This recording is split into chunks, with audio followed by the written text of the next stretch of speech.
Boo! Happy Halloween, folks. What's going on? Yeah, it was very Ooh. spooky right now. Hey, We are the Box Office Dynasty. My name is Jack, and I'm Josh. and we have not the spookiest episode today, but it is almost Halloween. How you doing, Josh? Oh, I'm feeling spooky. Yeah. I feel like it's finally feeling like fall, and we're finally it's hard to replicate those like same vibes of Halloween and like Christmas even that you had as a kid. Just that It's like impossible. pure spirit feel of Yeah. the holiday. And so like Halloween especially, I feel like is kind of difficult to get that vibe back. But this year, I mean, I manufactured it for myself, so to speak, but I'm feeling it. A The man-made leaves, Halloween. the man-made for sure, but the leaves are changing and falling. The crisp, cool air is there. The horror's on my TV. We're dressed up. It's Halloween, folks, and I'm feeling pretty great about it. You got any costumes this year? Not really. I kind of wanted to do like Marty McFly, or like even more so I wanted to do Doc Yeah, I did Marty because McFly last year or you 2 years ago. did, but specifically because on the actual day of Halloween, which is Friday, Back to the Future is getting re-released in theaters, and I don't have a ticket, but I do want to go. I think if I could That's find cool. the time, it would be a great way to spend and dress up and like do the whole shindig.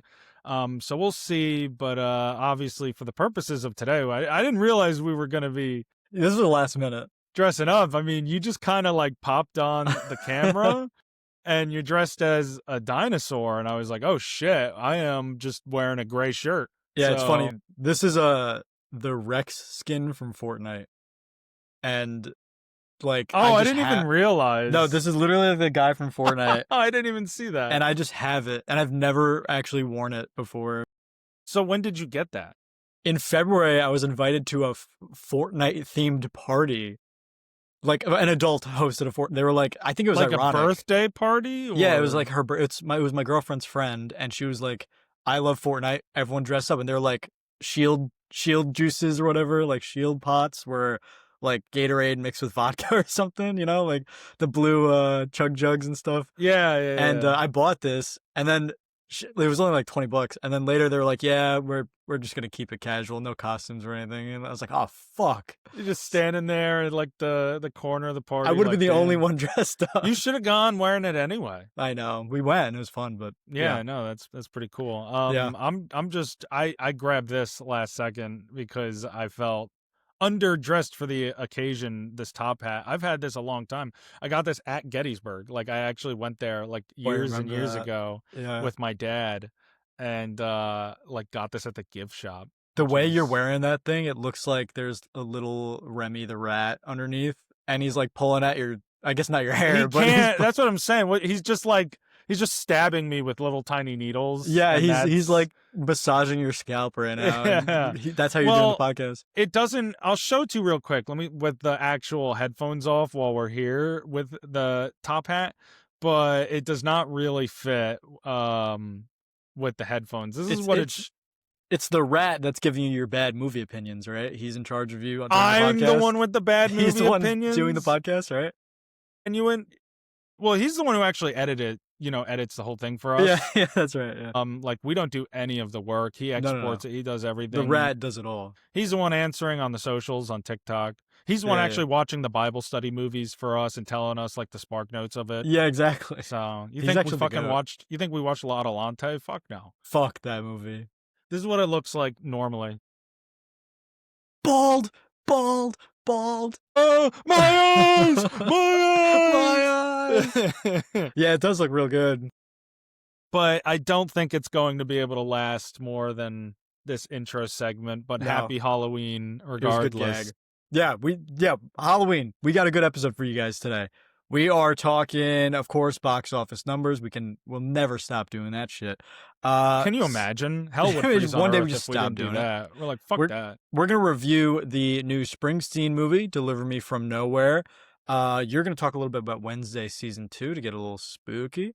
And then I'm not a big horror Halloween guy, but you've been watching a lot of horror Halloween stuff this year, so you're gonna talk about your favorites from that you've watched this year, not just stuff that's come out this year, but stuff that you've revisited. And then we're gonna talk a little Star Wars at the end. We've got a interesting Star Wars conversation, and of course, some business. We always got to get down to business. Warner Bros. Doing some crazy shit, so we're gonna talk about that business at the end. Yep. It's looking good. It's feeling good. And you know what? Let's get right into those box office numbers. How Yes, about sir. that? So Wait, we did you are have look- some? Did you have some stuff you wanted to talk about in the intro? Oh shit, you're so right. You had some Dude, stuff? I totally forgot about Come that. on, bro. Let's be professional. Come on, dude. I haven't been professional a day in my life. That's Let me so tell real. you. Yes, I did have one thing that I thought was really interesting that I then forgot about. Because I honestly forgot about it because of this whole Halloween shit that we just did here. But did you see that John Williams, at the age of 93, is going to forego this retirement and score Steven Spielberg's upcoming UFO film that comes out next year? I don't know. Did you see that? No, I honestly didn't know John Williams was retired. Yeah, he was like retired. I think that Retired. Indiana Jones was his last movie. Not And the best then- movie to go out on. And So now he will be collaborating once more with Spielberg. This will be their 30th film together. that's insane. That is a collaboration, folks, that began 51 years ago in 1974 on the film The Sugarland Express.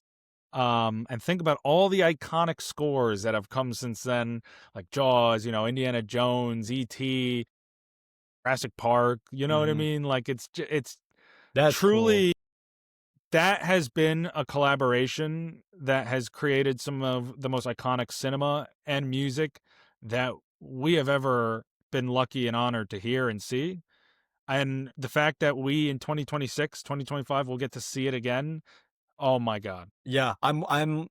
That's pretty hype because I really want to experience another John Williams, because Indiana Jones it was new stuff, but it's mostly the same old stuff. Like I No, want to it's see some mostly original. rehash, Yeah, yeah. I want to see some original John Williams. Yeah. I mean, he is. I don't want to get comparative, but he's obviously top 2 living composers right now, like of all time.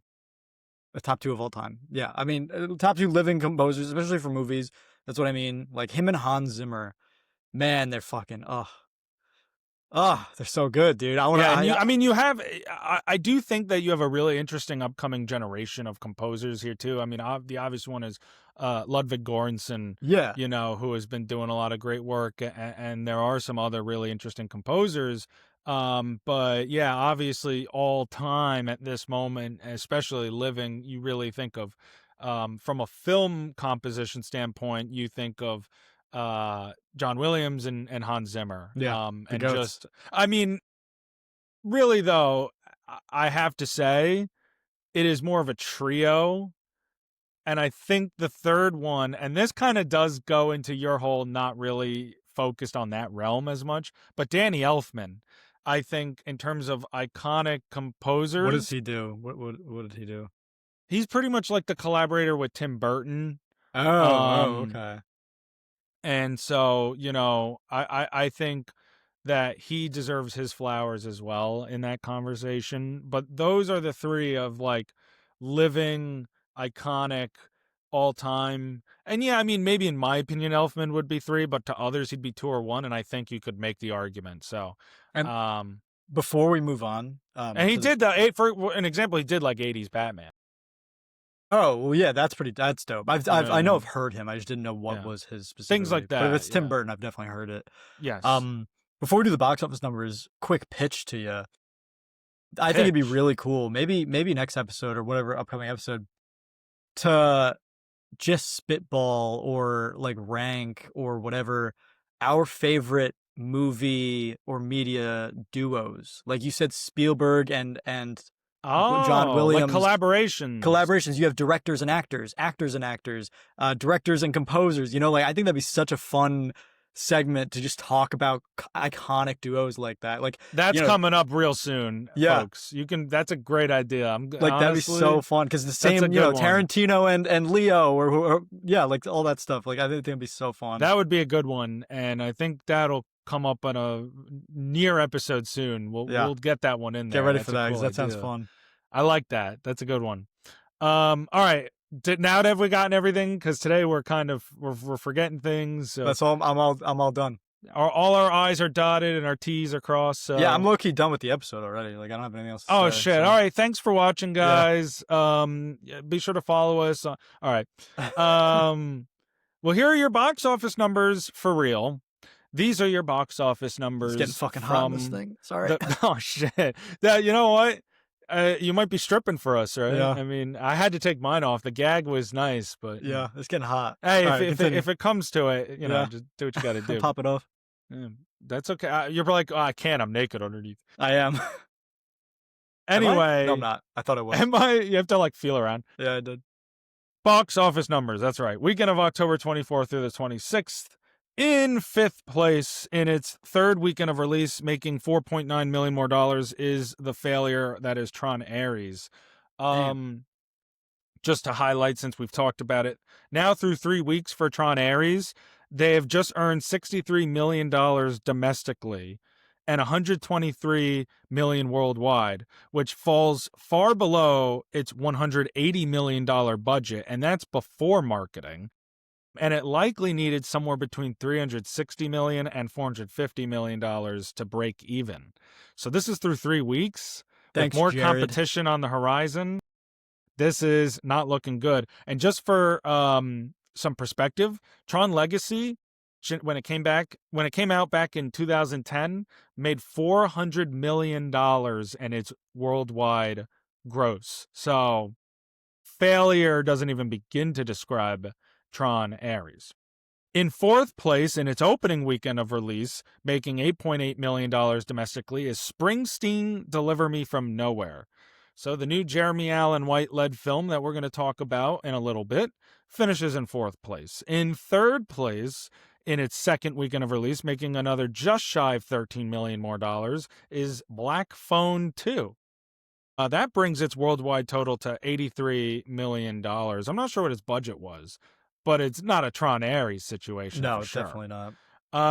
In second place in its opening weekend of release, making $13.6 million, is the new film Regretting You. Have you heard about this film at all? I have, and I've heard it's terrible. Yeah, so this is a new film. It's an adaptation of Colleen Hoover. She's an author that I don't really know much about her, but apparently has a very divisive reputation. I think she wrote that book that turned into the movie with Blake Lively, It Ends With Us. She did, yes. And that was very controversial. Just apparently her adaptations in general are not successes. This film stars McKenna Grace, Allison Williams, Dave Franco, Mason Thames. So I mean, people that we know and certainly have talked about in recent weeks, even and seen and other stuff.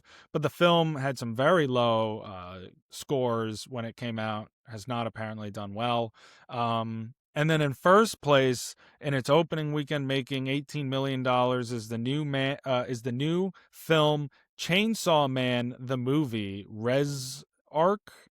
I don't really know what this is. It's yeah, I don't really know what it is. Sounds like it's up your alley, dude. Yeah.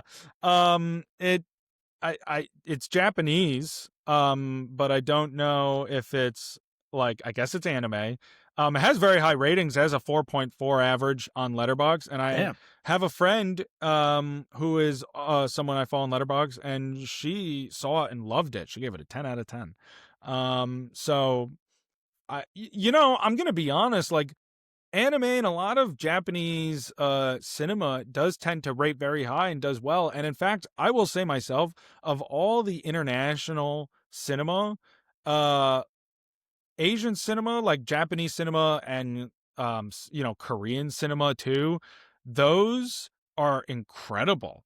There is a lot of really incredible work, and just And this is actually something I'm going to talk a little bit about later on, just a hint to something that we're going to get to. But I find a lot of the films from filmmakers in those countries, outside of Hollywood, to be really incredible stuff. So, even though anime itself hasn't particularly been either of our thing for Mhm. that matter, I don't doubt the quality of the work because I've seen it in other types of films from those regions. Yeah, I'm never like, "Oh, that's gotta be bad," and people are just, like, bullshitting and lying about it. No, like, I'm sure people love it, I'm sure it's amazing to those people. Yeah. So congratulations to Chainsaw Man and Sony, who released that, for winning the box office numbers from the weekend of the 24th, I mean, to the 26th. Time's passing me by too quickly. Yeah, dude. It's almost November already.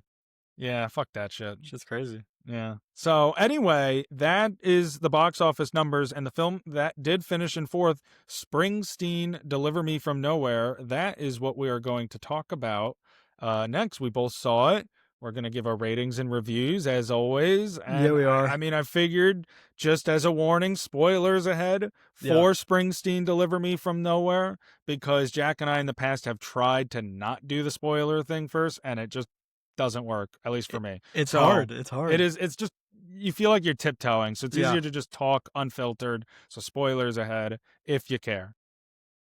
You wanna take it? No, I think you should take it first. I'm still torn about this movie to this day. Okay. Yeah, I knew you were torn. Okay, so here are reviews and ratings for Springsteen, Deliver Me from Nowhere. I give this movie a 5.8 Nebraskas out of 10. Um, I give this movie like I 7.6. What was it? Colt's neck out of Cold snack, 10. yeah. Yeah, Colt's neck out of 10. This movie was fucking boring. Um, that's that's not how I would necessarily put it, but what do you go on? I think it was just boring. I think there was no plot until the last 30 minutes because the whole time he's depressed and well he's not necessarily depressed. He's just like envisioning his dad and remembering his dad and then he deals with his dad and then the last 30 minutes he spirals. But I thought the build up to that was really poorly done and I thought all that build up, I didn't care about any of the characters. I didn't care about his relationship because randomly he's like, I love you. And it's like, what? Have you not been seeing each other for like a day? Like, I don't know. The timeline is so messed up. And I thought it was very poorly paced and it was boring.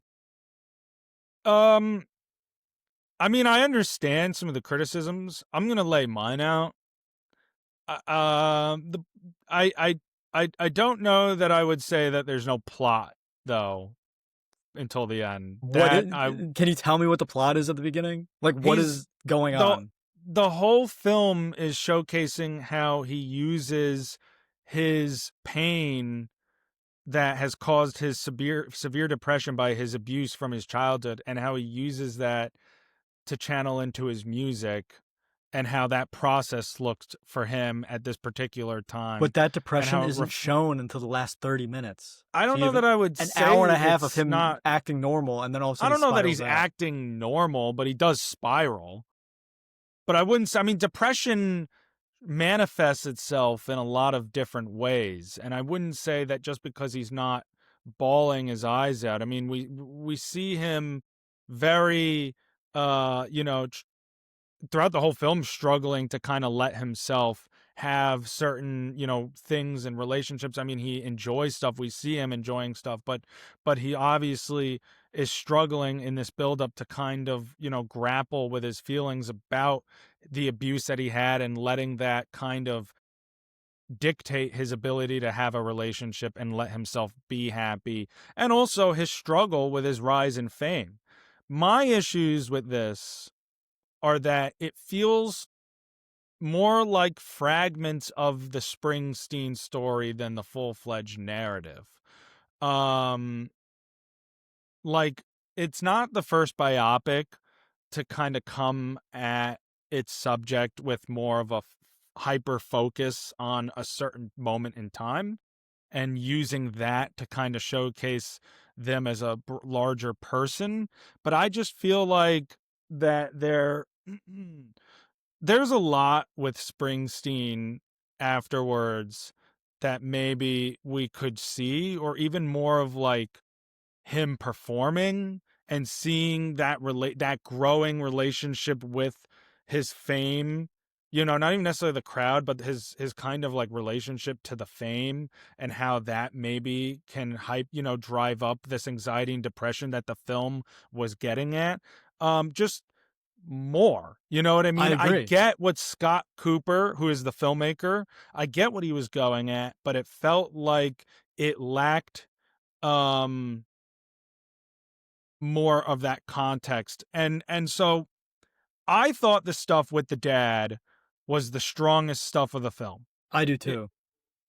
my problem was that, and I don't even mind where like that relationship ends up, because it's showing that the abuse and the dynamics of kind of that domestic family abuse and generational trauma. It is complicated to just from the outside to say, well, why would he want to have anything to do with him? But that relationship that he still has with his mother, and just kind of the complicated feelings of a father figure that you still look up to, that still you have these painful memories of, but you see him in this frail state. Like, I understand what it was going for, I why do. that I didn't mind that. relationship leaves there.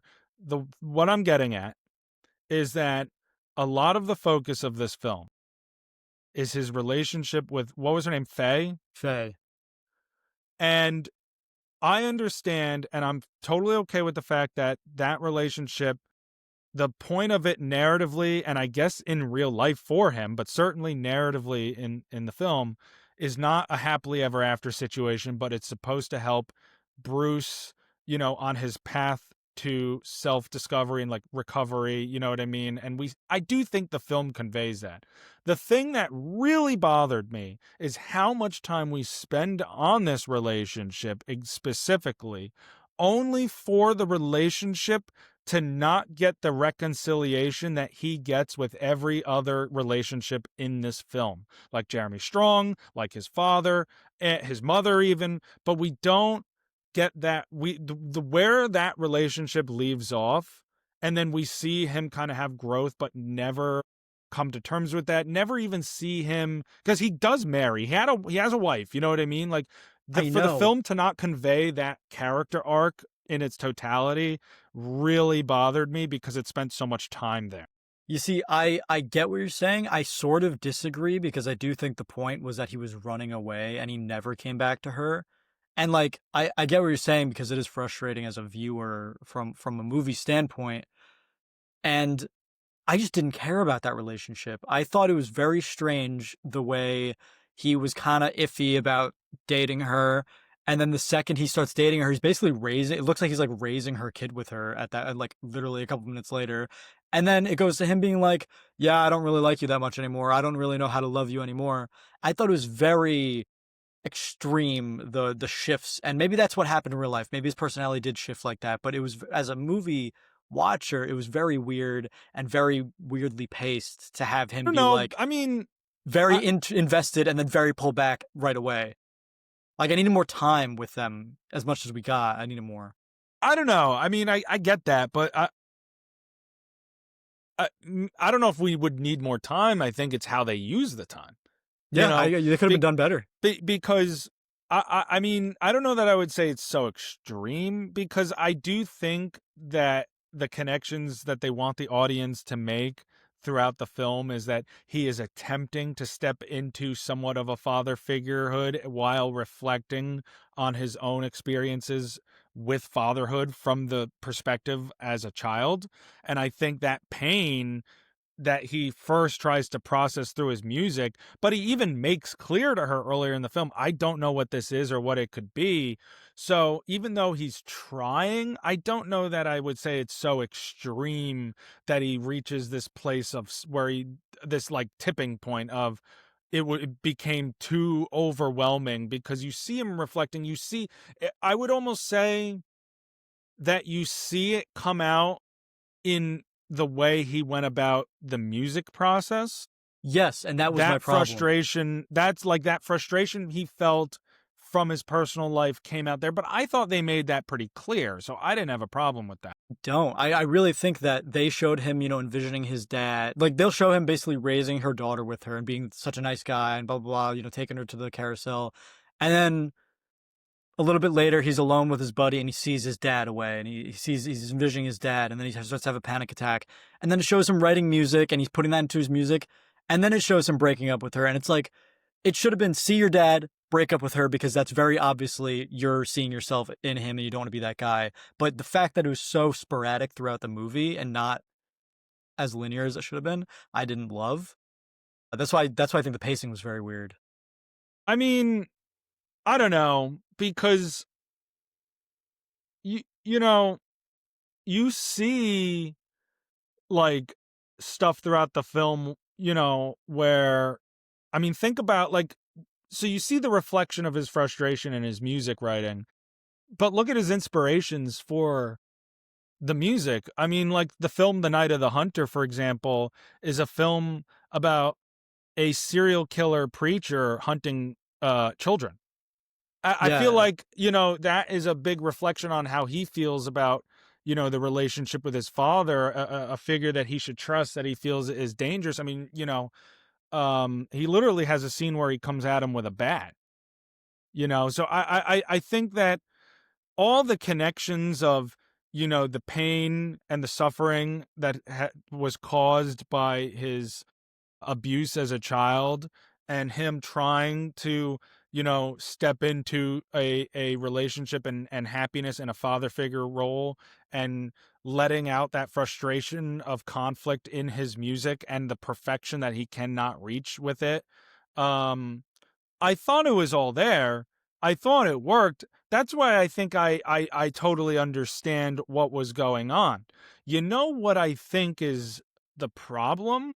And maybe if I present it this way, you might see more of okay. it. Scott Cooper, the filmmaker, to no disrespect, but there was no style. And so I feel like when you I look at these totally agree. biopics, there needs to be some kind of stylistic standout, because Guy when had you no watch sauce. and I feel like it makes your lead automatically less compelling, and that's not fair, because I do think Bruce Springsteen is a very compelling figure. I mean, he's the boss, right? So, you know, when you have a story like these music biopics where a lot of the narrative elements or plot points, no offense to the singers, are similar. It's the idea of, struggling, poor background, you suffer, you grow up, but fame, we all know Yeah, the story of very repetitive. fame. But that, if you're going to tell that version of the story, that's fine. But from both a performance standpoint and a technical standpoint, there has to be some stylistic standouts. Like, to talk some positives about Springsteen, Jeremy Allen White is honestly completely so great in this role. He was The way he fantastic. transforms into Bruce Springsteen, truly was phenomenal. There are parts where he's singing, you can't even really tell the difference. This is why I wanted more of the performance scenes, because the mannerisms, if you ever watch a video of Bruce Springsteen performing, or you ever go to a concert, the way he performs, the mannerisms were matched The down f- to the vein necks. the first scene in The the the movie. veins in his neck. Literally the first scene in the movie when he's performing. I was like, holy shit, that's exactly Bruce Springsteen. Yeah, so I mean, like, you need that, and you need the technical stylism, and you had half of it. Like Jeremy Strong too. This guy, let me tell you, as someone who loves Succession, he gave us one of the most incredible runs of acting over 4 seasons in that Yeah. show. He's on a And roll now, what too. did he do to follow it up? He's had an interesting take on some biopics. I mean, he was in The Apprentice, the Donald Trump movie, Yeah. where he played Roy Khan, and that was a phenomenal role, very heartbreaking, tragic. He's going to be And in The then Social Reckoning. it's gonna be in The Social Reckoning. That's I didn't even think about that. Yeah. So I mean, like, he's had a really interesting post Succession career where I think he's put in great work. And that's another bonus. Like the acting, top notch in this film. I do think your comment on style is part of the reason why I thought it was boring. But I do have an issue, and this is not this movie. Actually, it is this movie's fault because it does it. It's a great example. Is that uh, based on a true story movies, I always give them the benefit of the doubt. If I don't like something or a character is unlikable or blah blah blah, I go, well, that's just the way it happened. It's not the movie's fault. That's what happened. It's based on a true story. You can't change the true story. But then you have the movies that take so many liberties, like this one. Do you remember the scene where the dad takes Bruce Springsteen to the field and he runs around in the field with the mansion on the Um, hill? yeah. There's a Yeah, little yeah. girl in that car. So I was like, oh shit, he has a sister. This will be an Yeah. interesting development that they're talking about the dad beating the fuck out of the kids. Like, this will be an interesting development. We're going to get to see the sister and how she's adjusted. No, the sister never shows up again. Turns out Bruce Springsteen has 4 sisters in real life. The fact that one of them was in the movie for 1 minute and not in the rest of it is really just a missed opportunity. And the fact that 4 of them exist in real life is also a crazy missed opportunity when the main struggles of the movie is like domestic abuse and family struggles. Right. And, um, that the sister thing I caught on. I didn't know that he had 4 sisters in real life, but I did catch on that one scene It's like, too who the where I was fuck is like, this? yeah, I did wonder that as well. And then she doesn't show up for the rest of the No. movie, and yeah, that was weird. That was very weird. All right. I don't mind if they don't include the sisters to help hyper focus on the relationship between him and his parents. If they just don't have that other sister at all, and are Yeah, I just wouldn't like, have questioned it if you know she what I wasn't in mean? it. You know Yeah. what I mean? Because think about like the Iron Claw, for example. Like, there's another brother that they didn't include in that existed in real life, Yeah, but you're right. for so what I mean, like, I'd be okay with that. That's a liberty that, for a narrative purpose, I think would work. Except they include the one sister and make you question it. Now they're like, what the hell? For half a second. Yeah, there was another one that's so inconsequential, but I know like would be something that would bother you. But it's just Well, funny that they're like, come on, like how did so? Do you remember in the movie they like make an emphasis on him loving mustard at one point? he's like, that's my favorite. Yeah, remember that? Yeah, yeah. There's a whole rant from one of his concerts that he went on, how he talked about hot dog condiments and how much he fucking hates mustard. And he That's like, crazy. yeah, like talked so like he went over like 3 minutes, and I watched it. He went over like 3 minutes talking about how much he fucking hates mustard. Do you think And in the that they movie, they knew made that and that was like a hint towards him hating mustard? my Like, guess is they just didn't know that. You but know what I mean? Like, you know what? He I don't seems like know. a very nice guy. But So maybe he was lying to her and being like, I love mustard too. but also he's seen the movie. I mean, he did press with Jeremy Allen White. They both went on Jimmy Kimmel, I think. Oh, yeah, he is So not a Bob Dylan.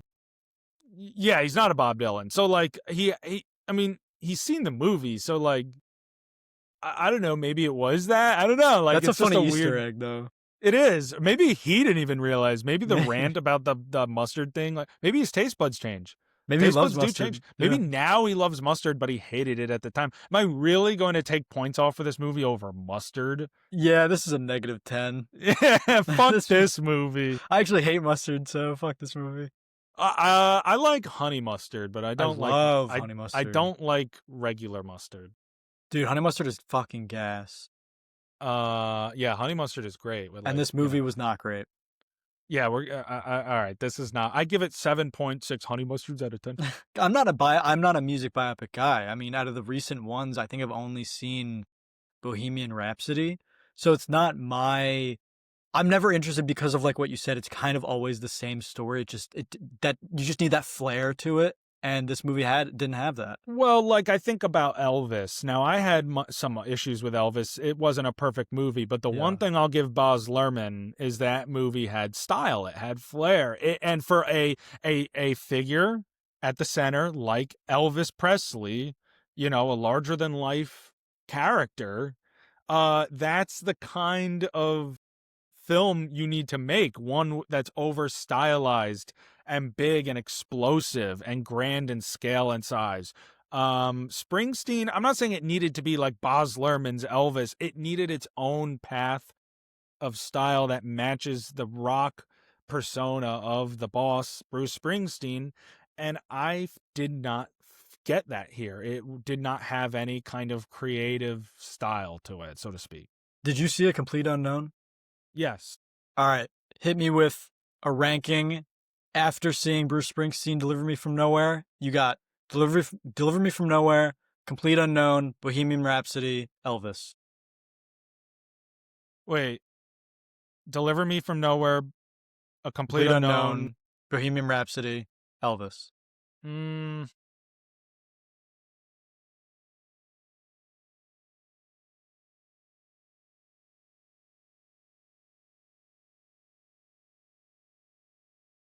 I would probably say Bohemian Rhapsody fourth. Oh, interesting. It's either that or Springsteen, because I rated it higher way back at the time, but looking back at parts of that movie, I'm like, oh. I'll give Springsteen third, just because the stuff with the father is emotional. It works. It gets across. I liked it. A Complete Unknown and what was the other one? Elvis. I'll probably give it to Elvis, like as number one. It's close with A Complete Unknown, but Elvis is pretty cool. I mean, they were both nominated for Best Picture, I think, and I have a ranking actually. They were. And what do you think about Springsteen getting nominated? I don't think it will get like Best Picture, but Best actor maybe? Maybe. I mean, the film's reception is going to be important to its legs in the awards season. Yeah. And this is a big year of actually acting too. By the way, I just pulled up my list and I had put A Complete Unknown above Elvis by one spot on that ranking at the time. So it's a toss up, I guess. You know what I mean? Out of 40, so I have a ranking on Letterboxd of every 2020 Best Picture nominee except for one that I haven't seen. And so that's 47 of them. And out of 47, I had Elvis at 38 and A Complete Unknown at 37. But they probably are pretty interchangeable. This is from a while ago. This is from the last Oscar season, I guess. Yeah. But anyway, no, I mean, listen, like I said, they're all pretty much, like you and I both said, one and the same. You see one, you see them all. That's why the emphasis, like I've said before, is so important on the performance and the technical stuff, because you need to find ways to stand out from your production value, because the narrative side, while, they're not all exactly the same, it is a lot of similarities with most of these musicians and the kinds of, stories, alcohol, drug abuse, domestic abuse, you know what I mean? Whatever. Oh, a struggle with fame. Your struggles, whatever, don't care. No, I've heard them all, though. Heard them all. Hey, we all got struggles. Look, we all got shit going on. Bob Dylan and Bruce Springsteen. I don't give a fuck. No, but it had its upsides. Like it was a good watch. My dad loved it. You know what I mean? Like this is a certified dad movie, because he said it was the best biopic he ever saw. Certified dad classic. Damn. It is a certified dad classic. Your dad would probably love it then. Probably would. I mean? Probably certified dad classic. Yeah. Like I said, I feel very conflicted. Like there's parts where I really love, and then other parts where I'm just so, like, that's why I don't know how to rate it. I could give it a 6. I could give it a 7. I could give it a 7 point. I wanted to go up to a 6. I just couldn't. I just really couldn't. I'm not that low. I didn't think it was that bad. I think that's about it. Oh, did you see Christian Bale in the credits as a special thanks? No, for what? I guess just because. Well, I know they've worked together before. Scott Cooper and Christian Bale. They did a film together called The Pale Blue Eye. It was all right. I think they had another film together too, but I only saw The Pale Blue Eye. So there's like a relationship there, and I guess he assisted or whatever. But sometimes it's like how Christopher Nolan was in the special thanks for Sinners because he helped mentor Ryan Coogler in the past. So it's just like sometimes filmmakers will put those special thanks to other people who didn't work in any capacity on the film, but because of their relationship or help in other capacities, they get some sort of like, that helped me make this. You know what That's I mean? cool. So I respect that. yeah. So Christian Bale, like at the end, I clocked it as I was walking out, and I was like, "Yo, Yeah. Christian I Bale." didn't see that. Yeah, you probably booked it as soon as the movie I was like, ended. dude, I've never checked my phone more than when I was in that movie. I'm not gonna lie. I was so bored. Damn, you're one of those people. I was like, holy I don't fuck, really how go on long my is this? phone. When I go on my phone in the movie theaters because I'm taking notes like a nerd. No, the theater was empty, so I didn't mind checking my phone. Oh, all right. There's Sometimes nobody I do around me Sometimes I do it if there's besides no one in my theater, friends. But I was like, really. I was just so bored. But I when don't there's know a what it lot of was. people, it's theater. No, I don't do it if there's anybody next to me besides like my friend because Yeah, they don't care. yeah, But like if yeah. there's a stranger next to me, I won't check my phone. Yeah. So all right. So, I mean, yeah, that's all I gotta say about it. That's all I got it. So Springsteen delivered me from nowhere. I mean, if you like music biopics, then you'll probably enjoy this one. But it's not perfect. There's definitely some criticisms. Worth the watch. I think once. I'm never gonna watch it again, but I think it's worth the watch. I love movies, and so I tend to just rate them higher anyway. That's why people are like, you have criticisms, why are you rating it? So I just love watching movies. I liked watching it. I have criticisms of it because I've seen so many movies. But no, I mean it's I enjoyed it, and if you enjoy those kinds of movies, you probably will too. All right. So stepping away from movies to television for a little bit.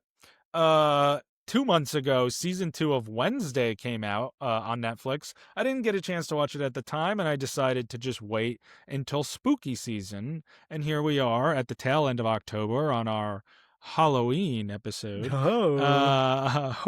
fedora. It's a top hat. I know, but it's still Idiot. You're a fucking idiot. Tip your Fortnite dinosaur.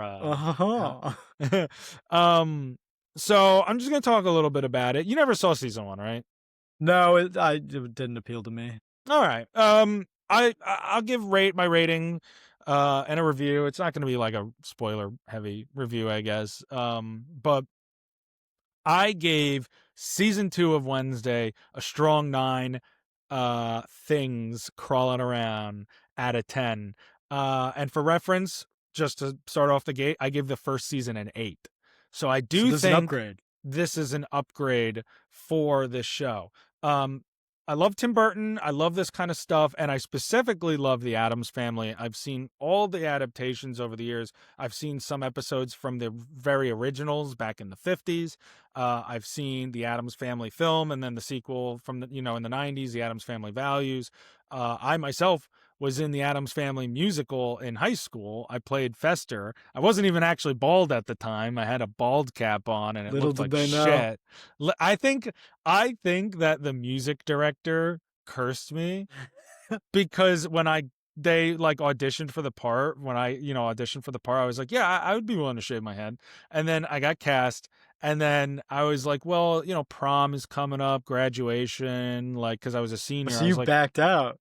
No, I did the role. I just didn't shave your head, though. You promised. Oh yeah, I totally did. I didn't promise. I was just like, you know what I mean? I had my fingers crossed behind my back. I'm totally down to shave my head.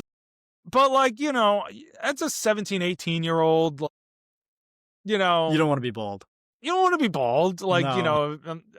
So I was like, yeah, I'm not gonna do it because they said we'll be able to do the bald cap, and it looks like shit. But no offense to the people who did it. I mean, we were in high school. I mean, professional crews make those things look incredible. I mean, it looked the best that it could, I guess. But did you notice the next day that your hairline was receding and you're like, oh, fuck, here we yeah, go? Dude. Well, the next year, I heard from people that I was still friends with that were the year below me that were still, there. And apparently he indirectly called me out and was like, if you say you're going to do an appearance thing, whatever. Yeah, you got cursed, bro. I did, so I think I got cursed, but it's fine. If anyone ever needs me to play Uncle Fester now, hey, you're ready for it. I'm all ready. I'm a phone call away. Anyway, so long story short, I love the Addams Family, these characters, this world. It's just spooky and fun and a great time. And so to see Tim Burton kind of take on this, he's obviously one of the masters, modern masters of horror. And so to see him take on, and whimsical horror too, so to take on something like, the face of whimsical horror like the Addams Family, and kind of spin it more where Wednesday herself is, the face of it. She basically, do you even know what the show premise is? She basically, yeah, she goes to boarding school. I know there's And a it's hand like, that crawls around. that's the thing. And I've seen on Wendy's or whatever menu has like the Wednesday menu or something. That's thing. So she goes to boarding school, like, and she's, fucking weird compared to everyone else. Even though the boarding school, there's like normies and outcasts, and then within the outcasts, she's like an Addams. So she's an outcast within outcasts, Fucking but loser. Okay. So anyway, season 1 was good. It was fun, but obviously there wasn't as much of the other family members. It was really mostly like Wednesday and Thing. Thing is probably the second most screen time of any Addams Family character in season 1. And some of the side characters are cool, but they did too much in that season with like romance and shit. And for Wednesday Addams, wasn't gonna fly. Did not work out. She was like in a love triangle in the first season, and it just, I mean, it was also hunting like a murder mystery pilgrim thing to save the school. Season 2, what I really liked about this is that it included more of the family members. Pugsley, her little brother, going to school now. Obviously the mom and dad, Morticia and Gomez, and played by Catherine Zeta-Jones and Luis Guzman. So really cool to kind of like see them get to play these characters more, especially Catherine Zeta-Jones, who has a big part in this season, and her relationship, Morticia and Wednesday's relationship, is really at the forefront, instead of the stupid love triangle stuff. And that, I think, made it a lot more interesting. Of course, Thing is there. My favorite Uncle Fester, played by SNL alum Fred Armisen, Oh, really? who That's is there. funny. Yeah. He's in season 1, but he's there a little bit in season 2 as well. Makes for great. They introduced Grandmama, which is great. Lurch is obviously hanging around. Probably more of him in season 1, What are though. these names? It's the Addams Family, dude. You don't know the Addams? You don't even know No. the characters? I know there's a baby named Pubert. Yeah, but that's only in the movies. That's only in the I don't really know much of the lore behind Pubert otherwise. Yeah, you would. But in this season, she's has to save the school again. It starts off, well, not really the school so much. So she's like has a premonition because she has psychic abilities that her roommate and friend Enid is going to die, and so she's trying to save her basically. And the only spoiler I'll give is that eventually the premonition changes and that she has to save a member of her own family, but the gravestone is broken, so she doesn't know which member of the Addams family. It just says the last name. It just says Addams, you know what I mean? Like stuff Classic. happens, she saves Enid. That's the only spoiler I'll give. I did warn people. You don't seem to care. And then the premonition changes because she saves Enid, but she doesn't like catch, everyone that's behind it. Basically, the boyfriend that's a Hyde, which is like a character that turns into a monster, but is like controlled by a master, so to speak. He ends up in jail or like in a psychiatric hospital after the events of season 1. And then he gets broken out in season 2, and so like that's who he's coming for revenge. Is this a supernatural world? Or are they like? Do people believe that she's psychic? Like people know that this is a supernatural world? No, yeah, there's normies. They're just humans like you and I. Okay, and but they know about the yes, magic and shit? They're out. Okay. Yeah, but they like they don't like it, and Okay. like I mean, some people. No, I wouldn't like, fuck with that either, honestly. Some people do. You know what I mean? It's like obviously some people are like, all like, hey, they're cool, whatever. But Yeah. I don't know. I mean, I just like. Obviously, it's hard to really go into too much about the story and everything. Which you haven't seen it. I'm just giving my baseline thoughts on here. But Do you think so are they set up for season 3? yeah, there's going to be a third season. It does set up for a third season. Do you think that when Stranger Things ends, Wednesday will become the face of Netflix This TV? absolutely I do, especially because Squid Game is already over. Yeah. And yeah, they have other little things, spin-offs, whatever, but I do believe that Wednesday has become a bit like the flagship show for Netflix Then with I'll Stranger probably watch it. Things walking out the door. And I like it. I mean, I really do. So like I said, season 1 is fun. I liked it more than maybe some people just because of the fact that I love these characters. But season 2, I really think because it brings more of the family into the fold, which is the best part of the Addams family is their dynamic with one another.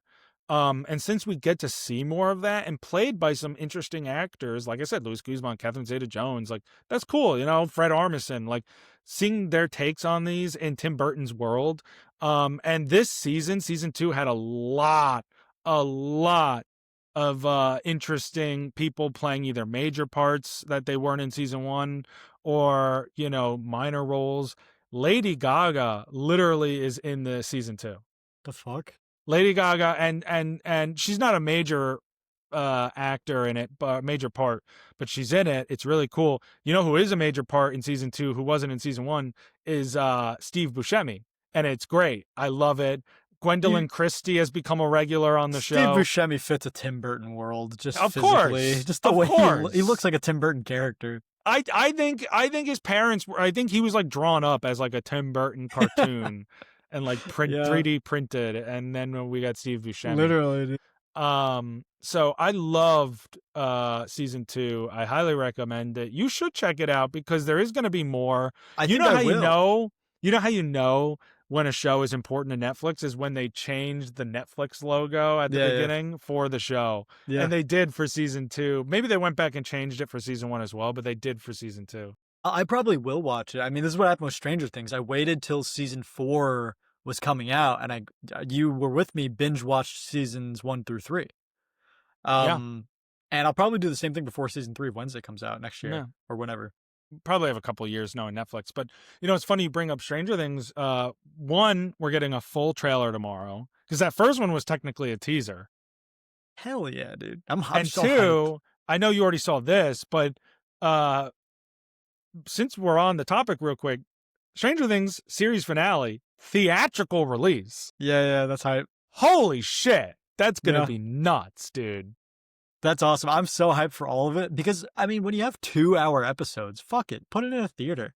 And they're literally like film budget quality episodes. Yeah. Film length episodes. Pretty much every episode this season is a movie like it has been the last 2 seasons. Before that, they were probably more like an hour or so. Yeah. Whatever. Season 4 was all like hour and a half to 2 hours. Right. So, I mean, Stranger Things has truly become an event. This final season's obviously an event.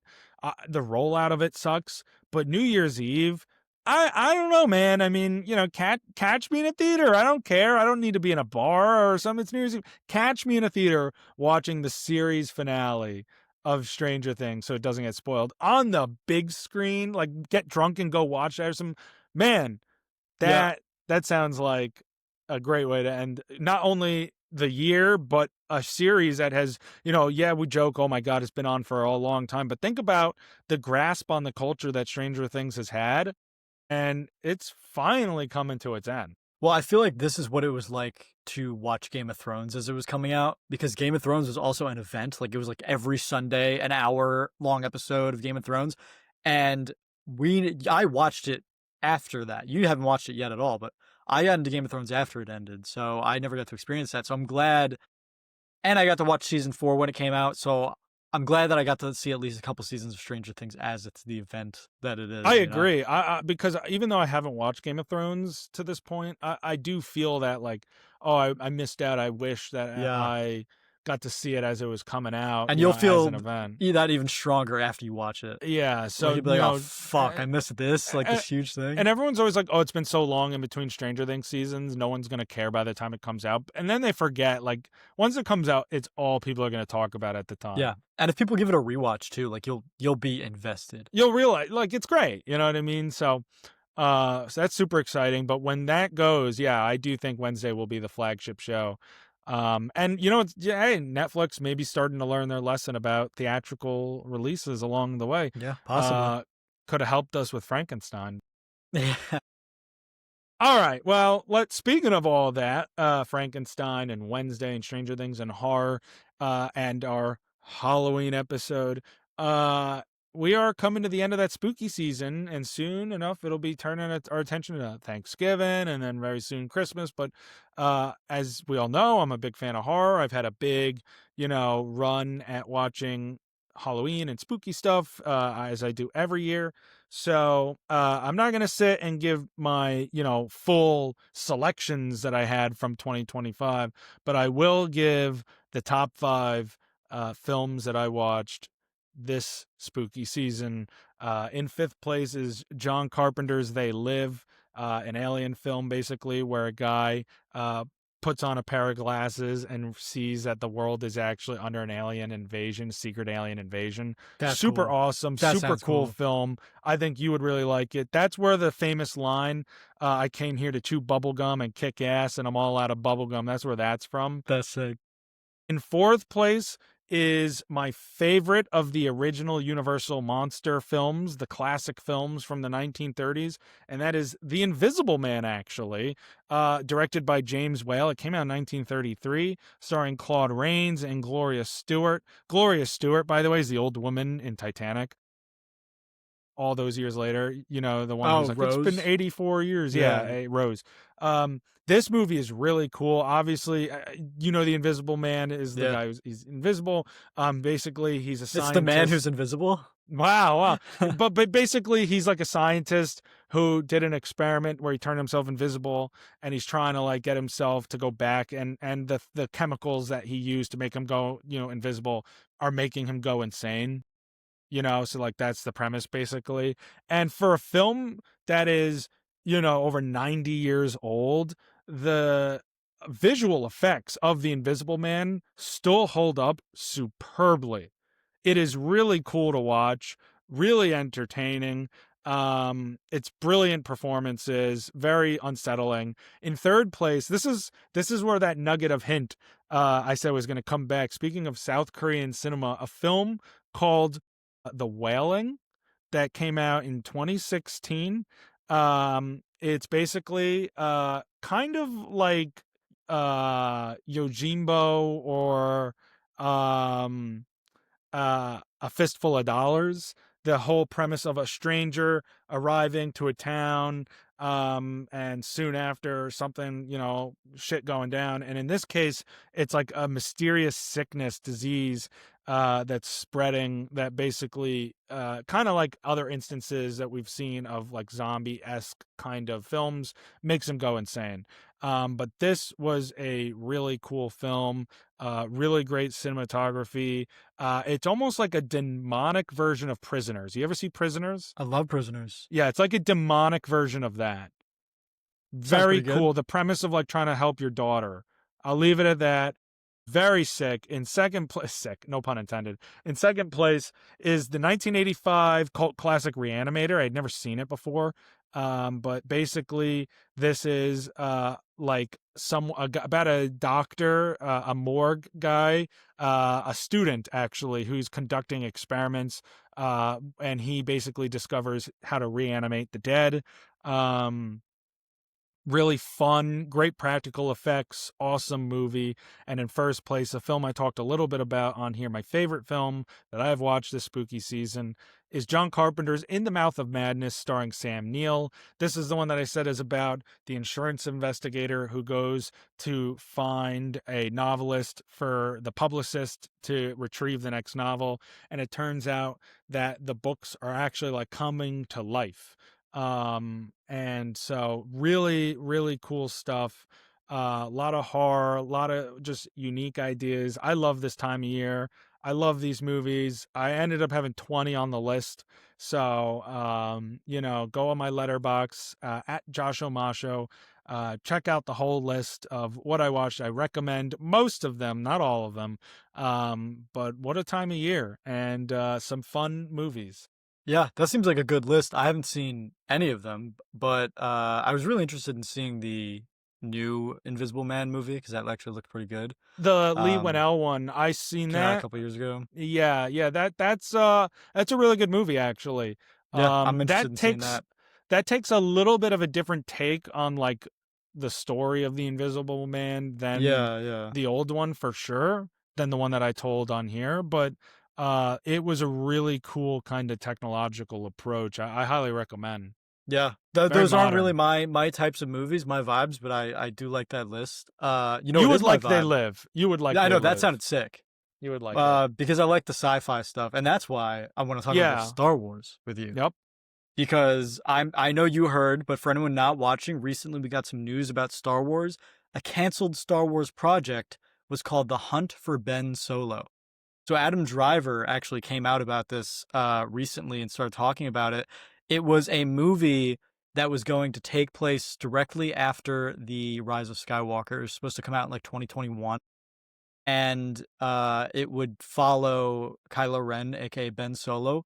He would have somehow been revived after the events of Rise of Skywalker because he dies in that, and he would have somehow been revived, and it would have been his like quest for self discovery after that, after the events of Rise of Skywalker. It seems really interesting. That is easily the best character to come out of the sequels, and apparently they had a script, they had everything, and they really loved it.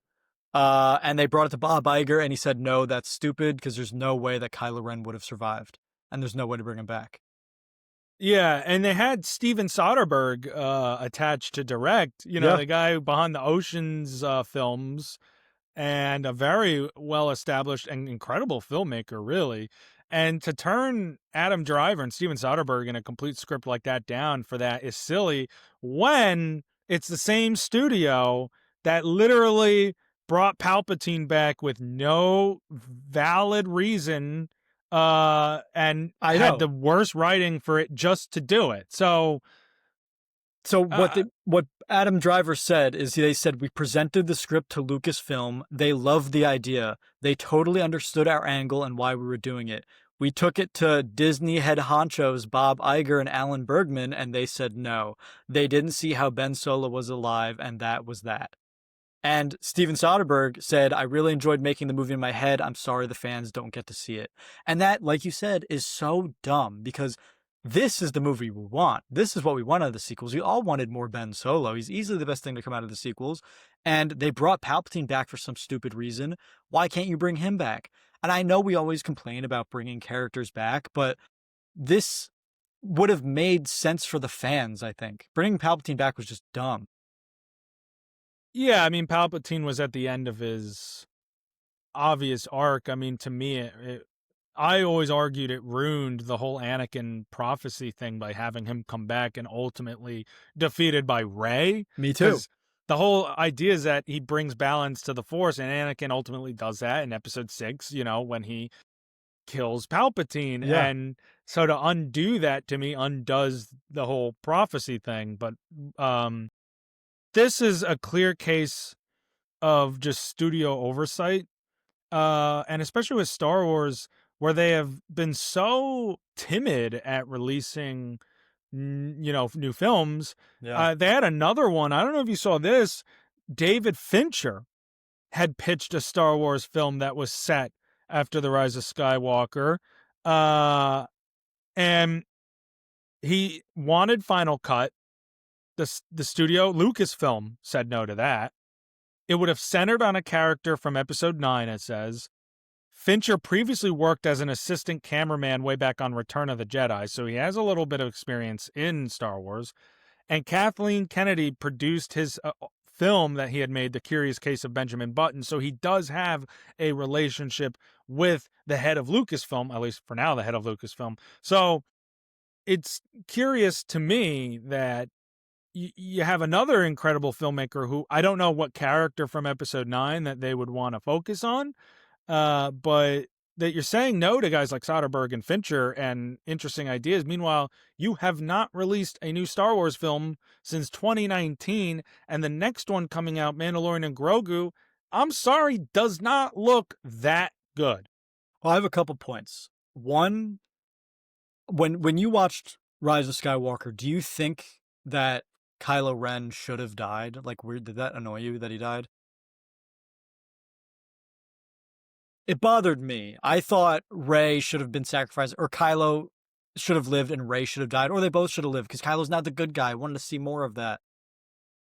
Well, I mean, it's not the first time a story's done the redemption and then leading to sacrifice Well, story. Vader, that happened to Vader. Right. So it's not like it was a terrible decision necessarily, or one that they made in that film that you can't justify or like. Well, I thought it was make sense stupid of. because Rey does die, and then Kylo brings her back to life by killing himself. Right. Well, what's dumb about it is that we didn't know that you could do that. Until that movie. You know what I mean? That's what's dumb about it. Like, damn, Anakin should have done that in episode 3 to save right, Padme. Right. Like, it just feels like cheap writing. Like, by the way, you can do this now. You like, swap at the lives. end. Never established throughout how many films and TV shows that they've made over the years. I know. So people would have done that every day of the week. Am I annoyed that he died? No. Am I annoyed at how he died? Yes. And then, so that's also why I think that's way better than bringing back Palpatine, because nobody, like, Palpatine's death was perfect. Just swap the lives back. Fuck it. Palpatine's death was perfect. I mean, in episode 6, like, it was the perfect ending to that whole Sith arc, and then to bring it back, of course, ruins it. And then we wanted Kylo back. But my other point was, I think this might be a stretch, but is Disney scared to touch anything beyond episode 9 now, timeline wise? Because no TV show has come out past that, no movie, no nothing has come out past episode 9. It's all between 6 and 7, or all prequel stuff. But let me ask, how much have they even really released since then? Boba Fett, Mandalorian and Grogu. They did Star Wars: The Clone Wars after that. Just the last season, though. Just the last season. There's Skeleton Crew, which comes out, I think that takes place between 6 and 7. Yeah, and Bad Batch. Bad Batch between episodes 3 and 4. Acolyte, way before everything. Ahsoka, after between 6 and 7. Obi-Wan between 3 and 4. Andor between 3 and 4. Like, they do those gaps, which are huge gaps that need to be filled in, sure, between 6 and 7 and 3 and 4, but there's a whole story to take place after episode 9. You know what? It's easier for them to fill in the gaps because no one knows what comes next because it hasn't happened yet. It takes an actual good artist. Yeah. And writer to come in and come up with a good story to continue in the universe. They have to create something new. And do you know when Starfighter was supposed to take place? Because I swear I heard something about between 6 and 7. He was like a rebel pilot after the Death Star exploded or some shit. I have no idea, but it's not after. I doubt it's after. I doubt it, right? So I just think that maybe they're scared to touch it because it is either too challenging or because they don't want the backlash of anything related to the sequels. No, that's fair. I mean, it's certainly possible and plausible to imagine that they're just like staying away from it as long as they could, because the Rise of Skywalker really was like not well received in the slightest.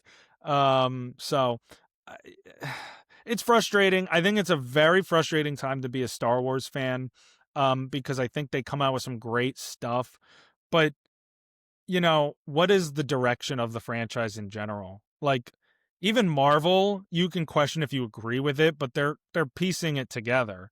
What is the direction of Star Wars? I mean, where are they taking this franchise next? What are the upcoming projects? Like Starfighter, we don't really know where that takes place, but Darth Maul series, that's between episodes 3 and 4, right? Like, but how is that? That's what I'm saying. Like, where is that?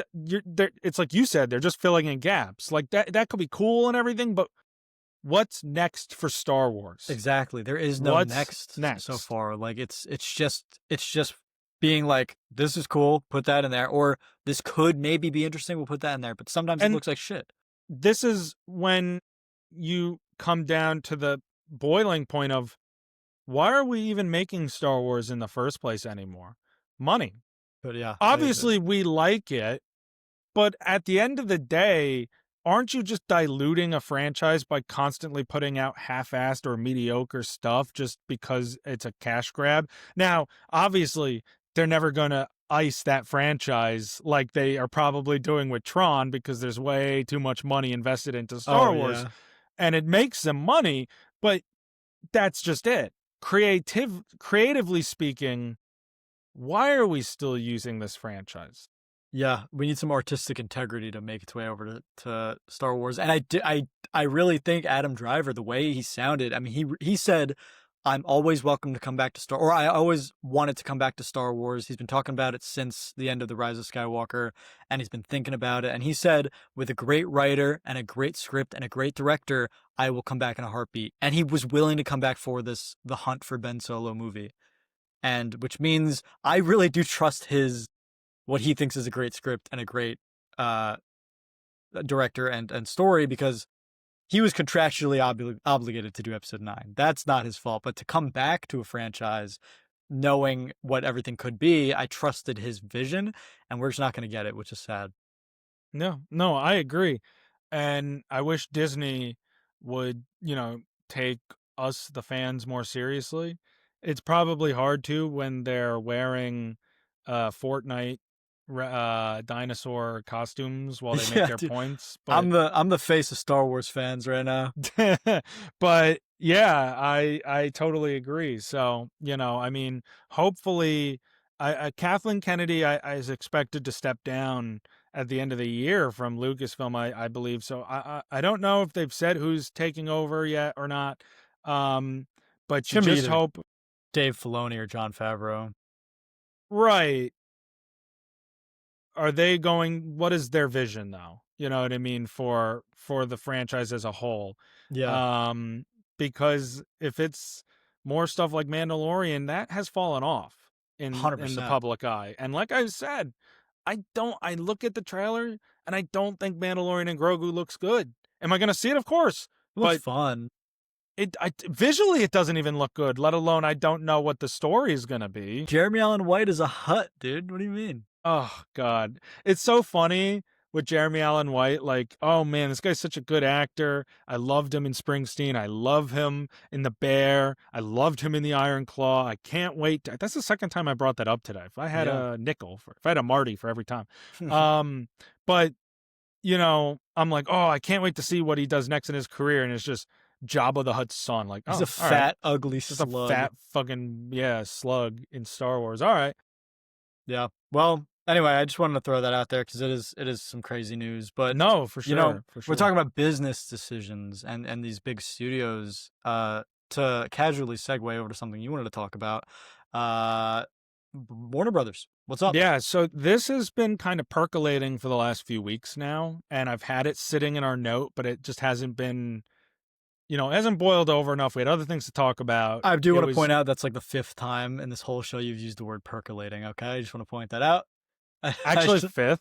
Have you Something like kept it- that. It's, Do you it's- have a percolate count? No, I've never heard that word until you used it a couple episodes ago. Like I have a vast vocabulary. you do. What can I say? Yeah.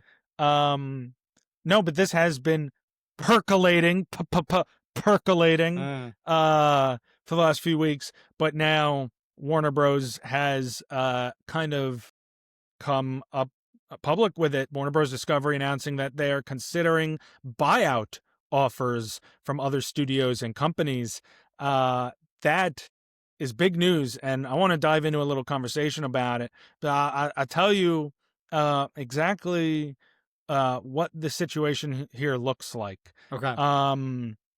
So Warner Bros. Has already begun to sign NDAs with the potential buyers to share their financial data, with the interest from these buyers ranging from partial asset sales, like their film and TV studios or their streaming libraries, things like that, all the way to a full-on company takeover.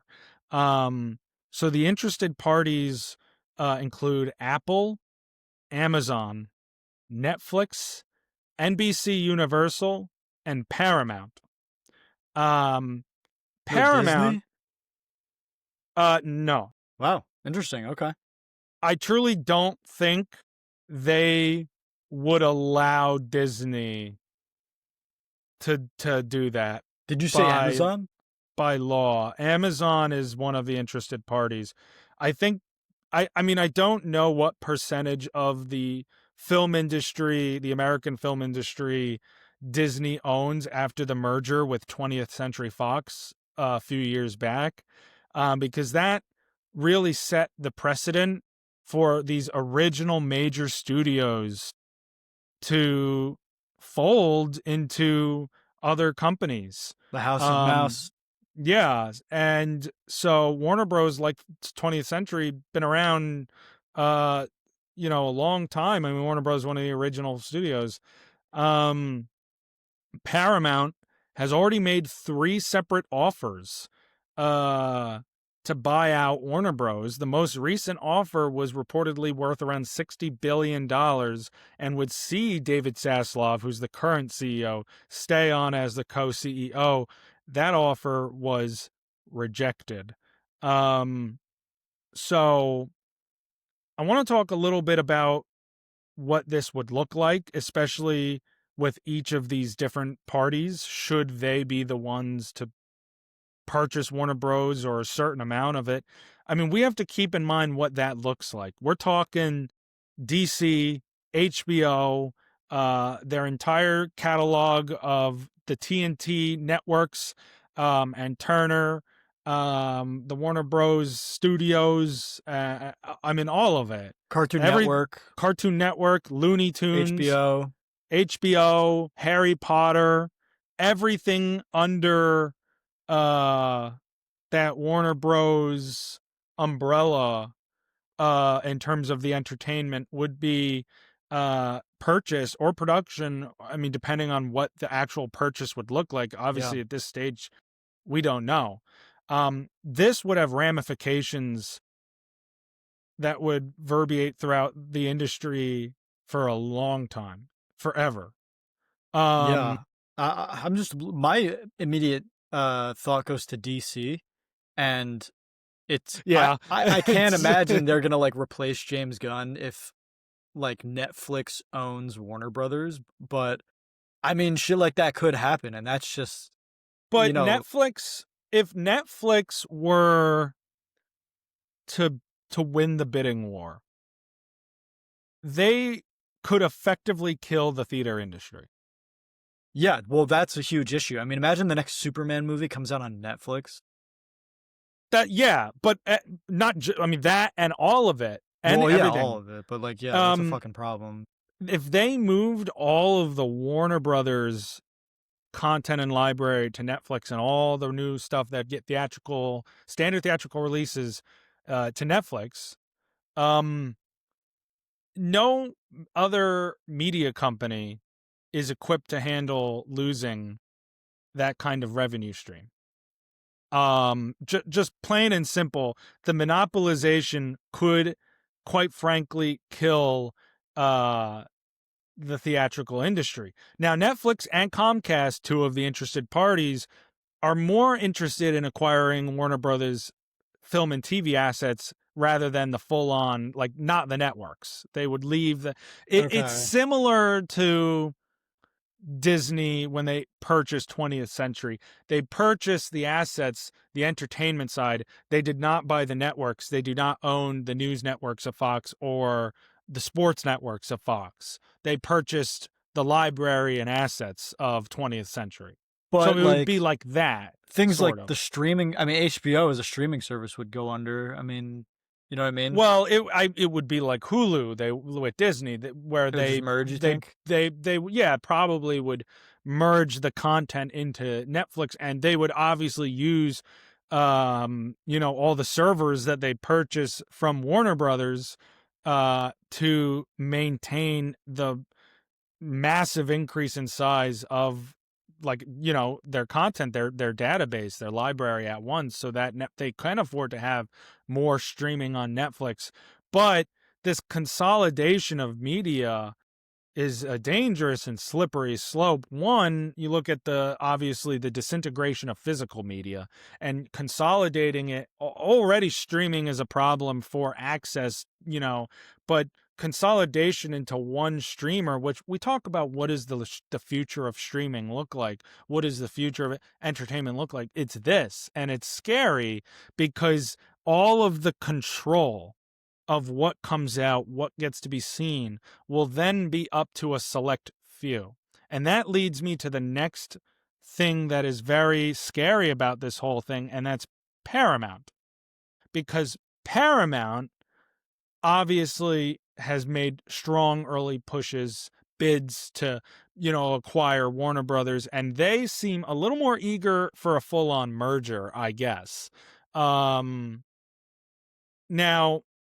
the Trump administration, and we on this show have spoken about the Trump administration when it's come into clash with media and entertainment, obviously in the past with the tariffs and Jimmy Kimmel.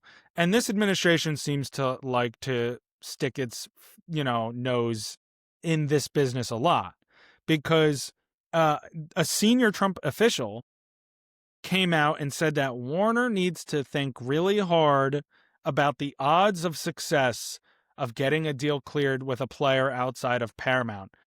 I mean, they are literally saying they should think real hard about whether they should sell to anyone other than Paramount. That is quite literally what that says. I mean, that's a threat. And that's because the Paramount company is owned by the Ellison family, a Trump-supporting family who Trump just recently helped purchase with the U.S. deal for TikTok. I don't know if you knew about all that, the whole U.S. deal to acquire TikTok from the Chinese investors. He helped Trump facilitate that with the Ellison family, who owns the Paramount networks.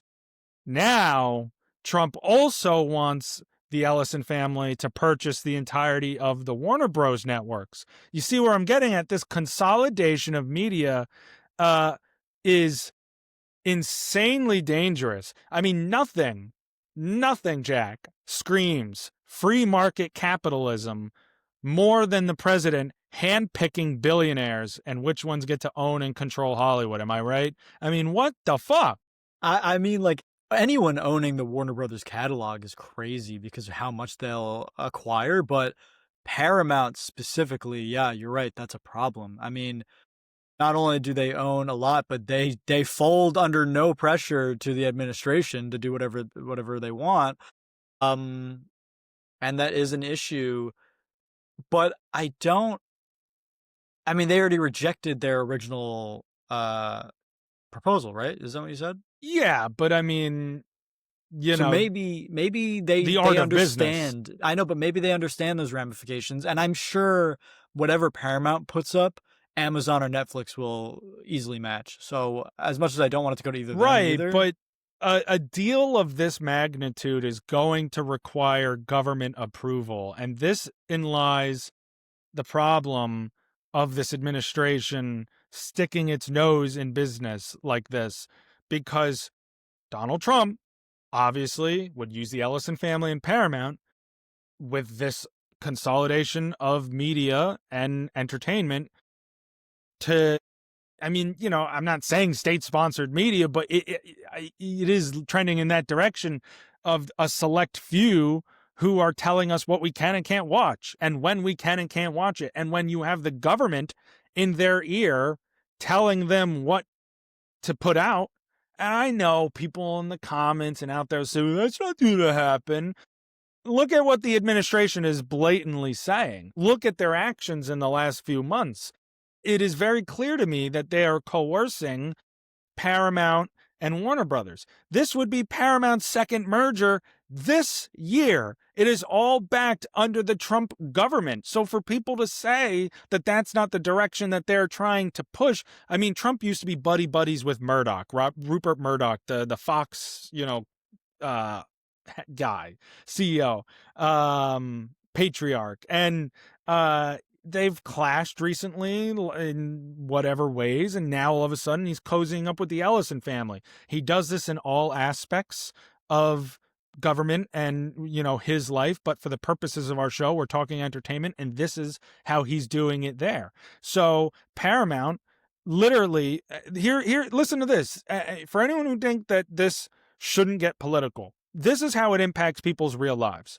Paramount Skydance, because these aren't just movies and shows, these are people's jobs. This is their lives.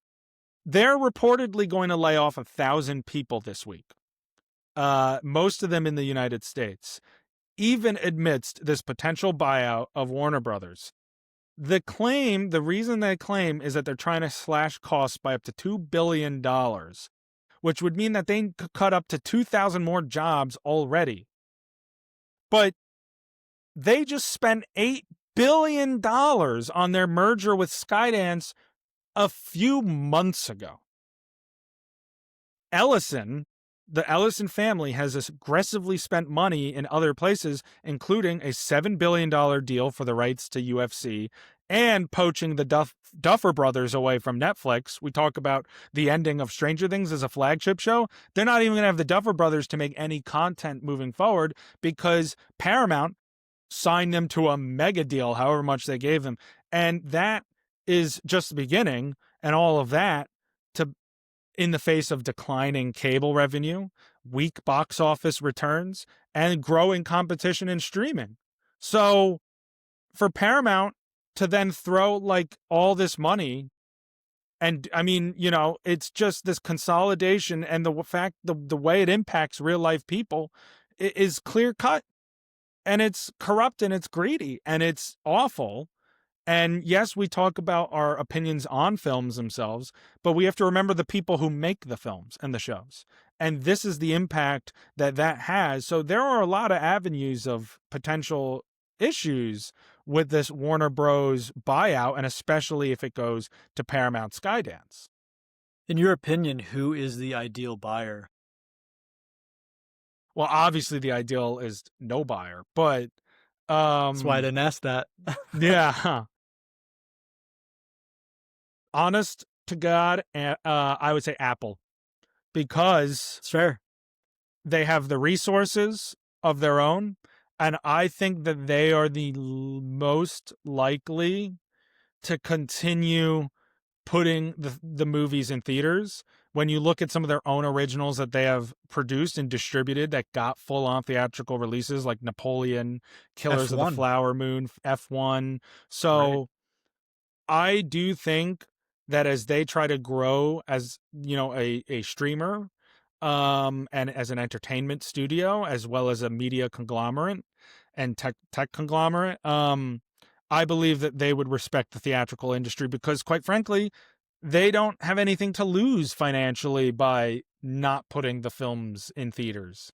Yeah, I think there is like also just a level of respect that you see in these Apple TV products, these Apple products, they just respect the industry. I don't want to say that the others don't, but when you have people like the Netflix people saying like that movie theaters suck and they're dead and stuff like that, like they don't really respect that realm. And then Apple, I think, does. Right. Or, or Amazon, who buy franchises and likes to strip them down, similar to what I'm hoping they don't do to James Bond. But how do you not give Denis Villeneuve final cut on his film blows my mind. I mean, NBC Universal, I guess, wouldn't be terrible either to end up with it. It also comes down to, again, are they buying just the catalog, the library, or are they taking a full-on takeover of the studios, the channels, all of it? So, but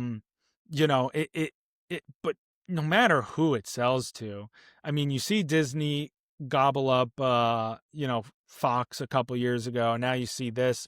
And like I said, just the monopolization of any industry is dangerous. You, as a history guy, know that for sure. You hate to see it.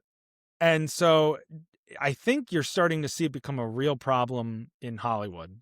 And Warner Bros., I mean, themselves, they've had a lot of financial problems over the years. And that's why there is a lot of concern that if they fall, one of the giants and titans of this industry forever, what does the future of that theatrical outlet look like? Because uh it'll just be easier for them to just chuck it onto a streamer, I guess, which is disheartening.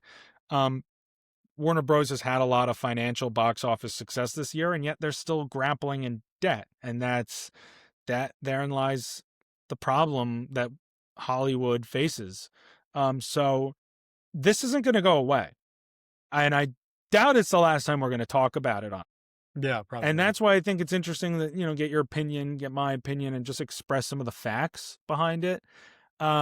Because obviously you have a government, a corrupt government at that, that's, poaching and prying and trying to coerce what would be probably the largest deal in media history. And you have a studio that, is on the brink of, I guess, collapse in terms of its own 2 feet. And it's like, the best metaphor I could use is like when 2 planets collide in space, like a moon or whatever, you know what I mean? And everything just explodes. Like, to me, to have a studio like Warner Bros. Colliding with something like a Netflix or a Paramount at once, it'll become so overwhelming to the industry. I just, the ramifications could be dangerous. The control and the kind of projects that you'll be allowed to see. Like, you talk about DC, maybe they don't remove James Gunn. Maybe they do. Maybe they have a different vision for it than was David Zaslav. You know what I mean? Like, Yeah. like you do not know what kind of changes That would be could be made. crazy to just And be like, psych. Nope. yeah, so I DCU's mean, dead already. yeah, I know. So it's definitely like, we love to talk about the fun side of stuff here, but then that happens and it changes all of that. So definitely going to keep an eye, and we'll let you all know as this progresses, this storyline behind Warner Bros. Hopefully they're able to stay afloat on their own. But we shall see. Well, every episode you and I do something called Seesaw, and we love movies and we love shows, and we just talk about movie or show that we saw and a movie or show that we want to see. And I know I went first for the Bruce Springsteen review, but can I go first again? Because this connects to what we just talked about. My Seesaw theme today is Apple TV. And like we were saying, we would, if we had to, entrust this business deal with Warner Brothers to Apple TV, because they have some sort of integrity and artistic integrity. And what I saw and I finished was the studio. So that was my last see. That's something I wanted to watch. I finished it. Man, that shit is good. And it makes you feel a kind of way, like I'm watching it, and it just, the way Seth Rogen's character loves movies. He's very annoying. He's a very annoying person, but you can't help but respect his love for movies and the industry and making movies. And the show's hilarious, but on a deeper level, it does put into perspective the behind the scenes of the movies. And it's really, really interesting. It's really funny. And you can tell a lot of love was made with this show, a lot of love for what they do. And I know you love that show. It won a shitload of Emmys. Yeah, it's the self-awareness of the industry and the meta storytelling, especially with all the people who play them, like, stylized versions of themselves. Yeah. It is a really cool show that I just don't think we've seen anything like it before. Yeah. And I'm very excited for second season. I'd just like to thank Sal Saperstein for that one. Because... Dude, you told me that was a gag in the show, so I thought it was like every episode they were going to thank Sal Saperstein. And then in the first episode, I was like, oh, okay, that's Sal Saperstein. Nothing happens. Second, nothing. Third, fourth, finally, like the 8th episode, they're like, thank you, Sal Saperstein. Like, the whole episode, finally. The awards, it happens 20 times in the whole episode. Dude, and then so Seth Rogen went up and won 4 Emmys and didn't thank Sal Saperstein once. I know, that would have been iconic. He was like, well, and I read it, someone asked him, he's like, we didn't want to do our own joke. That seemed like, that makes sense. No, it would have been so funny. It would have been so funny. Hilarious. Oh, man. So I love that show. I'm really glad. Season 2's confirmed. I think so, yeah. Good, because I'm glad you watched it. Yeah, that was good. And I've been on the Apple TV wave, so I started, so my C, something I want to see, something I want to finish, I just started Ted Lasso. So keeping with the Apple TV theme, Oh, I'm on episode 3 right now. I cannot wait to see what this show has to offer because the first 3 episodes are great. I mean, I don't love the plot so far, but Ted Lasso as a character is so charismatic and I just want to see more of him. I want to be this guy's best friend, man. Like it is so fun watching Jason Sudeikis, who clearly already loves this character by episode 1 on screen. It's just again like Apple TV, like the studio, it just makes you feel some type of way. So I love the characters Ted Lasso. I'm already loving the show. I hope it continues to be this good. I heard they're bringing it back, so I'm glad that I might be able to watch it live. Because I obviously am getting into it now.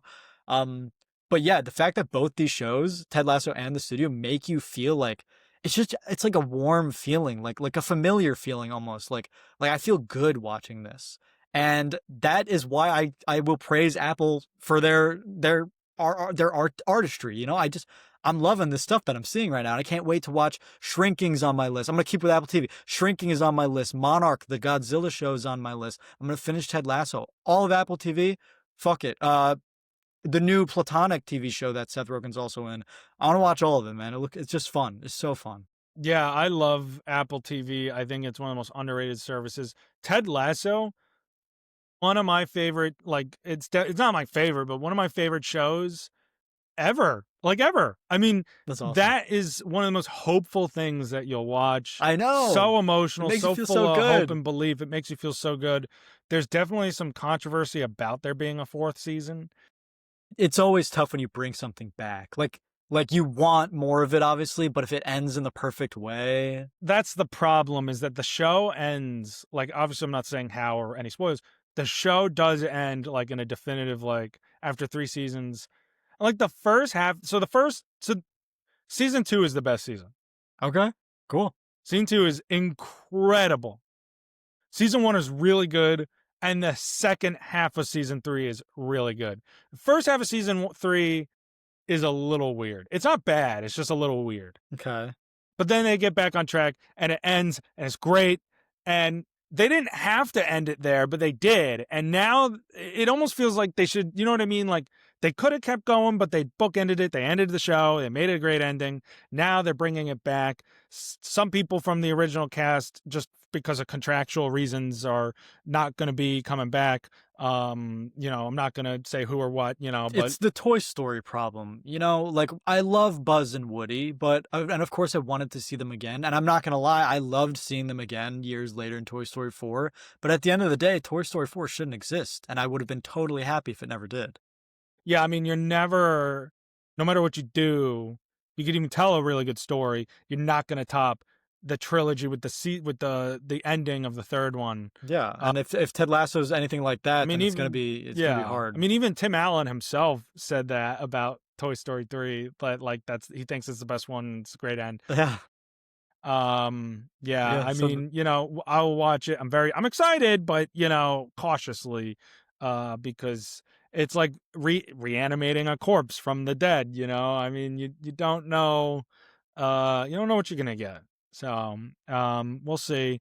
That's great. I'm glad you're dipping into the Apple TV catalog. There's a ton of great stuff in there. Obviously, I yeah, love Severance, the studio. that Severance is on my list too. Severance, the morning show I think is great. Yeah. Hijack. Have you seen Shrinking? Yes, Shrinking's Shrinking, up there. fantastic show. That show is one of my favorite shows of the year, I think. Damn. All right. Cool. Because the second season came out like the beginning of this year. Shrinking's my next one after Ted Lasso, just because Severance is a lot longer. Just the episodes are longer, so I just want to I get. think the I just new want. I like season of the shorter episodes are just I easier. think the For new me. season of Shrinking comes out in a couple months. I gotta catch up. I finished Ted Lasso. So Get to Shrinking. anyway, time for my seesaw. Let's go. So, something that I saw recently was actually the show that you talked about a few weeks ago, Marvel Zombies. So, I'm so like, when it comes to Marvel movies, I'll still go see them. When it comes to Marvel shows, I'm not so committal anymore Yeah. because I got lost after Secret Invasion. I was like, I'm out. I checked out. I don't watch all of them anymore, but I love this time of year. I saw Agatha all along last year because I love that kind of stuff and I really liked it. And then you came on the podcast, you talked about Marvel Zombies. It was only 4 episodes, so I went back, I rewatched the zombie episode from What If, and then I watched the 4 episodes. And I gotta say, hell yeah, dude. This show was awesome. It's cool, right? I didn't, and even so, I actually didn't even mind the animation for the most part, like you did.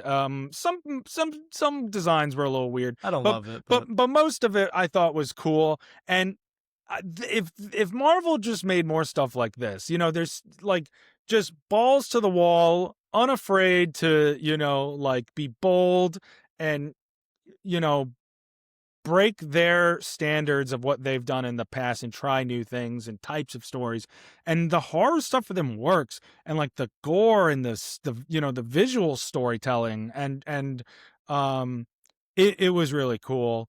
A lot of the fight sequences were awesome. The last 2 episodes were insane. dude, how cool was Zombie Thanos versus 1v1ing T'Challa? That was really sick. That was awesome, I also right? loved Zombie Thor versus like I don't even know what you call him. The Infinity Hulk? The Infinity Hulk. Yeah, dude. Zombie Thor versus Infinity Hulk. Just like I was sitting there and I was thinking of it from the MCU perspective of like, wow, once upon a time these guys fought side by side at the Battle of New York. And now look at this situation all these years later. It was just such a really cool show that dealt with concepts. It was almost like what I wish What If became more of. Like What If became too much of a storyline, like one storyline and not just like pockets of cool, crazy ideas. Is there supposed to be another season of this or is this a one-off? Not confirmed. I think they left it up in the air for that reason. There could be, because I think either way, I think you leave it there, and that's a crazy way to leave it. Yeah, and I fuck with it. yeah. But if they did something else, I'd be interested too. How cool was it that, in my opinion, the scariest thing in that show was Zombie Namor? What was the scariest thing to me? He was pretty scary. I don't know what the scariest one was. He's cutting people in half with his bare hands. Yeah, it was a crazy show. So I loved it. And then something I want to see that I saw is now out is Star Wars Visions Volume 3 is now out on Disney Plus. I'm a huge fan of this. It's kind of similar, actually. There's a bit of a trend to mine. The trend of your seesaw was Apple TV. The trend of mine is anthology storytelling and Disney TV Plus. On Disney Plus. But Star Wars Visions Volume 3, I love these because it's the closest to anime that I think I've really gotten into. Just the different animation styles that we get and the freedom within Star Wars to truly get to tell your own bold stories. Unlike we talked earlier about like, what is the next thing? What's the direction? Like this is, to me, in the past, we talk about like franchises and being creatively stuck in those boundaries. But then you have these little moments like Marvel Zombies or Visions, Star Wars Visions, where you can break those boundaries because the canon doesn't matter as much and you could just tell a cool story.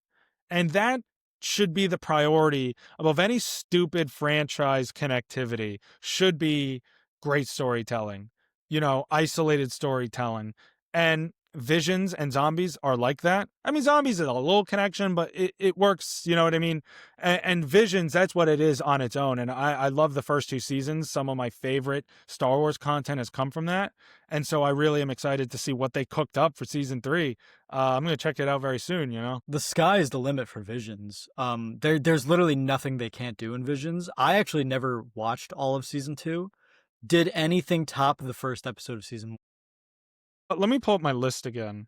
Because I remember watching that. The vibes of every week watching the new Star Wars Visions with our roommates in college. Yeah. And just setting the tone, like having a beer, sitting down and watching how hype each episode would be, not knowing what it was going to be about, was so fun. And I didn't get that vibe in season 2, so I never got it past like the first episode. There were some from season 2 that I really liked. My second I had to pull up the whole list to remember. My favorite one is still The Duel, which is literally the first episode, but it's just The actually first episode of the whole series was so good. genuinely, like, I remember the first time watching that, it, like, changed my life. The katana lightsaber was When he fucking pulls it out is sick. nuts. Yeah. Screecher's Reach is incredible. It's from season 2. Another one called Sith. It's just called Sith. I think That's is the really first cool. episode of season 2. I saw that one. Yes. Yeah. Yeah, that one is awesome. There was one from season 2 called Journey to the Dark Head. So season 2 actually had a decent, actually, I would say more of my top 10 are from season 2 than season 1. Cool. You have a whole ranking on your Letterboxd? Yeah. Because they're all on That's Letterboxd. another reason to follow you on Letterboxd. So follow Joshua me, Masha. at Joshua Masho, at Jack Maloney. Find our lists on Letterboxd. We have a bunch of them. Yeah. I have a Visions one. You'll have to dig down for it, but not for long because when I watch the new ones, I'll add them. Yeah. I should do that too. I should finish that show. They're mad quick. Aren't they like 10-minute episodes? Well, they range. I mean, Yeah. they range between like, I guess, like 10 minutes, like 14 minutes. Some are even shorter than that, but some are probably like 20. I don't know. Cool. Yeah. Well, that ends our episode. Thank you guys all for watching. Make sure to follow us on TikTok, Instagram. What else are we on? Spotify, YouTube, Spotify. At Box Office Dynasty. Follow our Letterboxd at Joshua Masho, at Jack Maloney. And we love you guys all for watching. You guys are the goats. Share with your friends and fellow film lovers. Have a happy and safe and fun Halloween, everyone out there. Eat lots of candy. Watch lots of good stuff. Check for razor blades. Check for razor blades. Yeah, I don't know. Any other fun, stupid shit you want to say? Or maybe weather. dress up like a dinosaur from Fortnite if you have time, or I don't know. Yeah, this episode hasn't gone on long enough. We should keep rambling. Yeah, we should keep going. You got anything else? I don't know. Fantasy football. How you doing in fantasy football? All right, fuck you, dude.